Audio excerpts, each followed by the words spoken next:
No one likes the masks. They're hot, they're confining, they create feelings of claustrophobia. Some say they violate their civil rights, although they still seem to be okay with the no shirt, no shoes, no service policy. Most of all, people say when wearing them, I can't breathe.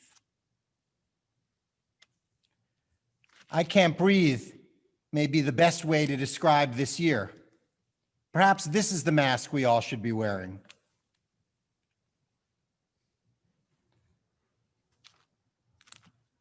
For the millions living near the fires on the West Coast, the smoke is so prevalent that they say, I can't breathe. For a political season that gets more troubling every day and is all-consuming, they say, I can't breathe.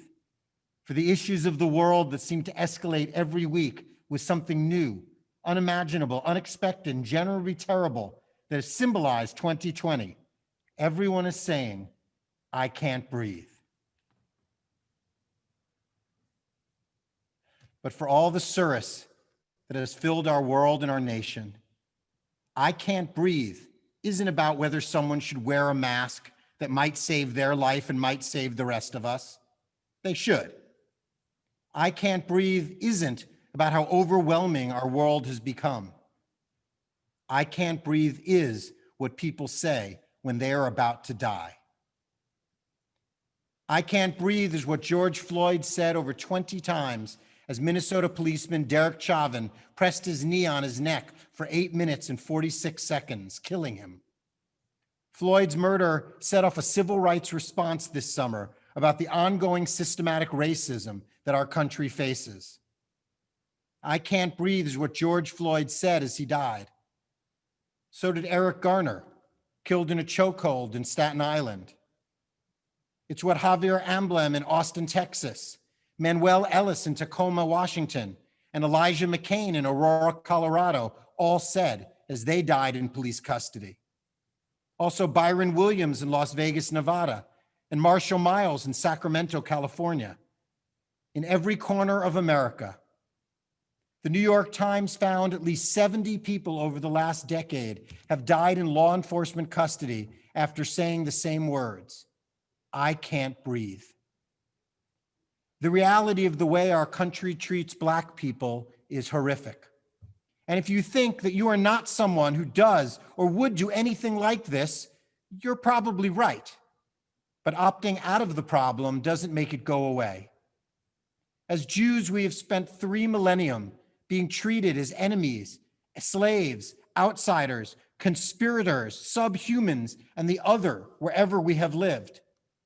And though we may feel we are pretty accepted in today's world, anti-Semitism jumped 12% last year and is rising. We should recognize what it means to be rejected and even attacked for being who we are. We should always be at the forefront of a movement of a change for equality, safety, and freedom. Some of our congregation is old enough to remember the fight for civil rights in America in the 1960s. The Jewish community was there. Rabbi Abraham Joshua Heschel walking arm in arm with Dr. Martin Luther King in the 1965 March on Selma. White Jewish college students working to desegregate the country.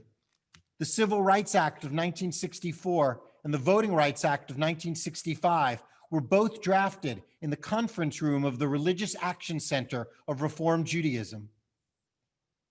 It was uncomfortable, controversial, risky. It has always been our mission. This year, it has resumed its rightful place at the forefront of our country. Our Jewish tradition is replete with instances of moral reckoning when we are asked to be present and accounted for. Ayeka, we are asked by God in the Garden of Eden, where are you? We respond with a full-throated, Hinenu, we are here. For some people, Black Lives Matter is a phrase that makes them uncomfortable. To say Black Lives Matter is to say that we need to especially focus on Black lives because they're specifically in danger right now.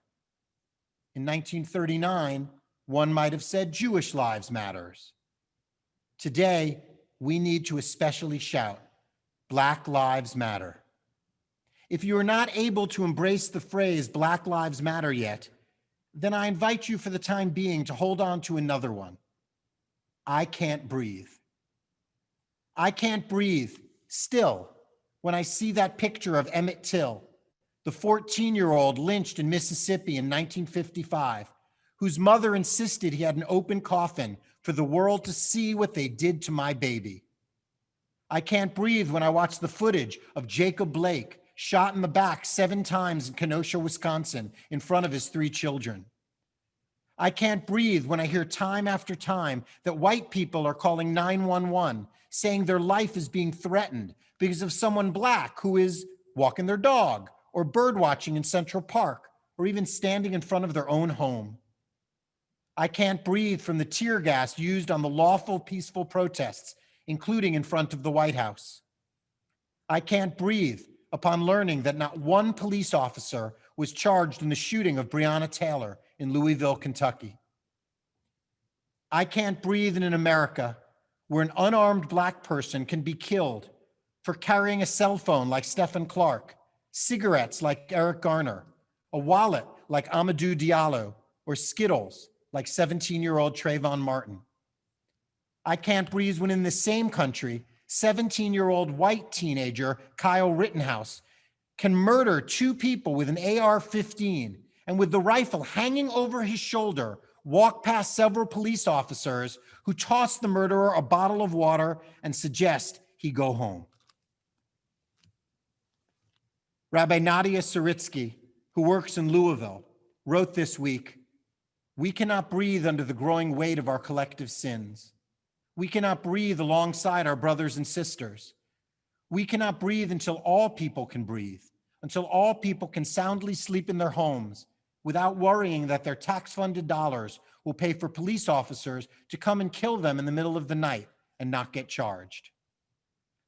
I can't breathe when people still pretend there is no difference between being Black and being white in America. I can't breathe when the country I live in keeps killing people because of the color of their skin.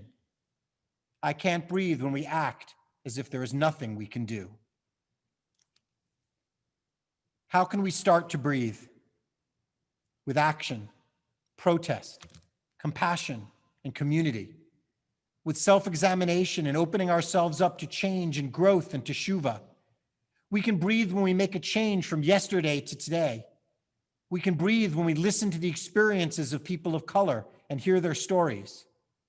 Tomorrow, immediately following Yom Kippur morning services, our layperson's hour will hear directly from members of our congregation who are Jews of color. We can breathe when we learn and when we act. Our social action team has been creating programs and dialogue all summer, with more on the way. We invite you to be part of it and to help work with all of us to do more and learn more, to talk with your own personal community and help them learn and act. In a few moments, we'll hear an original composition by our own temple flautist, Bonnie McAlvin. It begins, "Wake up, Shema. Once I was whole. From the wear and tear of living, I am broken. Our teshuvah has the power to make us whole." This is the time of repentance, of teshuvah. The word means to turn. And so we have throughout history. The Jewish community continues to need to turn towards healing and wholeness. We need every one of us to work towards positive change in ourselves, our family and friends, in our community and in our country. The path will be different for all of us, but it needs all of us to make the journey. The Jewish journey has always been one of reaching towards a better future for everyone. Rabbi Lance Sussman, a rabbi in Philadelphia and my former teacher, wrote this poem, "I Can't Breathe." I can't breathe. The knee of oppression is on my neck. I can't breathe. The air of my city is filled with tear gas. I can't breathe. I'm filled with rage and the smoke of burning buildings. I can't breathe because the air is filled with contempt for people of different colors. I can't breathe because my country is suffocating and the air of democracy is getting thinner and thinner. I can't breathe because I am grieving for America and praying its dreams aren't dying in the streets of our nation tonight. Together, we can help the world breathe a little better. Shana Tova.